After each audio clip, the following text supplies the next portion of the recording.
War is hell, a place where humanity's darkest instincts are unleashed. But for some, the battlefield was just the beginning. For gay men captured by enemies, the true terror lay in what came next.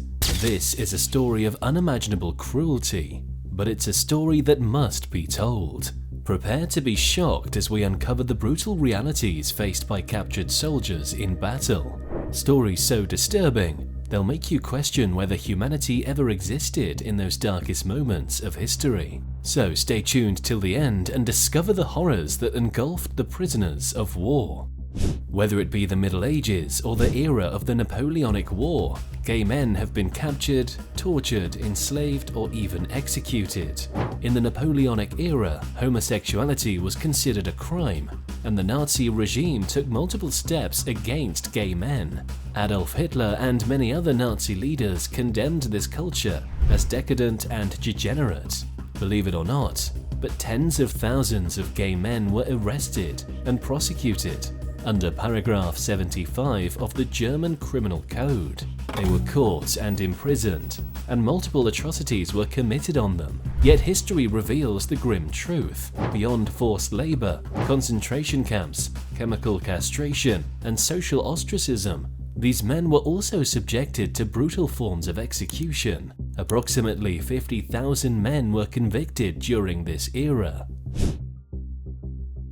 Homosexuality was considered a mortal sin and a crime punishable by death. Methods of execution included burning at the stake, hanging, being stoned to death, or beheading. There is evidence that they were hanged for their crime, and hundreds were killed this way.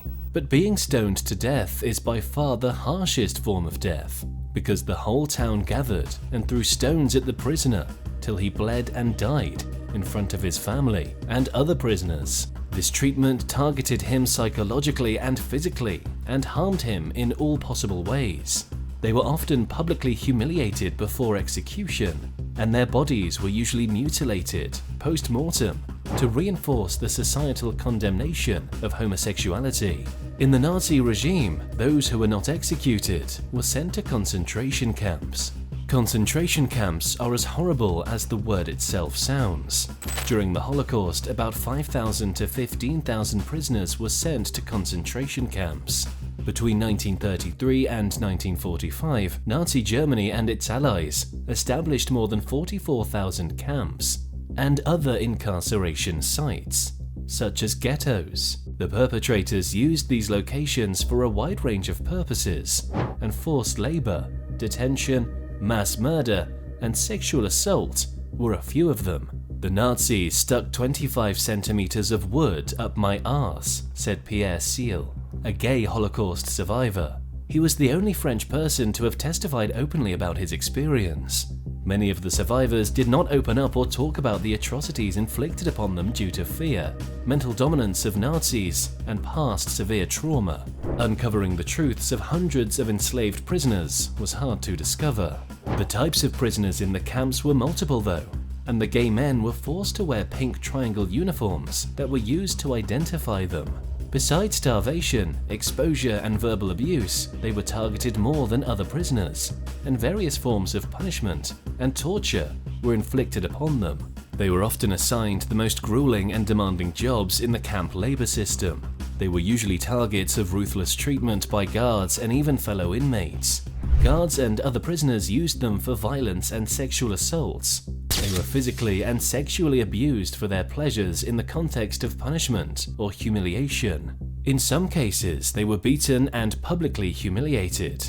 It has since been reported and recorded that some pink triangle prisoners were subject to inhumane scientific and medical experiments, such as in the Buchenwald concentration camp. Beginning in November of 1942, concentration camp commandants officially had the power to order the forced castration of pink triangle prisoners. The forced removal of their genitals, their pride, and their identification was stolen from them to prevent further sinful behavior. Fearing guilt by association, already prejudiced fellow prisoners shunned pink triangle prisoners. Pink triangle prisoners were left isolated and powerless within the prisoner hierarchy. This type of behavior left them alone and helpless. They could do nothing to get out of the situation or protect themselves. They endured severe mistreatment, humiliation, and dehumanization. Thus, they were the most targeted and offended prisoners of war, facing extreme levels of brutality and neglect compared to others in the camps. These might seem cruel and inhumane atrocities to you, but what's coming next will make you think twice about how far people can go to commit cold-blooded acts. It was under the pretext that homosexuality was a mental illness or deviance that we returned to the horrors of the Nazi concentration camps. There, gay men were often singled out for brutal medical experiments, all in a twisted attempt to find a cure. This was done against the permission and will of those prisoners. These included forced sterilizations, castrations, and exposure to extreme conditions, often with little concern for the victim's survival. In the mid-20th century, psychiatric treatments in the West included electroshock therapy, chemical castration, and lobotomies, all of which were justified under the guise of attempting to correct sexual orientation. This was done without the consent of the prisoners. Enduring electric shocks applied to the body or invasive surgeries designed to correct homosexual behavior is a horrifying reality few could imagine. These experiments were often driven by a combination of homophobia and a desire to exert control over what was seen as socially undesirable behavior. These abuses have had lasting psychological and physical impacts on survivors. Many of them were counseled to change their sexual orientation, but these techniques involved abusive methods. Some of them were forced into heterosexual marriages as a cure for their homosexuality. But the purpose behind their acts were far more horrifying than you can imagine. A UF history professor explains this idea by putting it this way: lesbians were not targeted because they could be impregnated if need be against their will to produce children for the Führer. So one of the reasons why Nazis disapproved of gay culture was the problem of decline of population growth, which they could not compromise on. Thus, they did everything in their hand to turn things in their favor. Gay men have often faced long prison sentences under laws criminalizing homosexuality. Not only the Nazis, but there are other incidents too.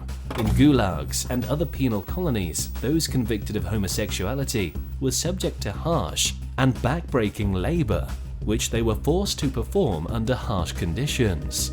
Moreover, if these men were found to have injuries or illnesses related to their sexual orientation, they would be denied primary medical care.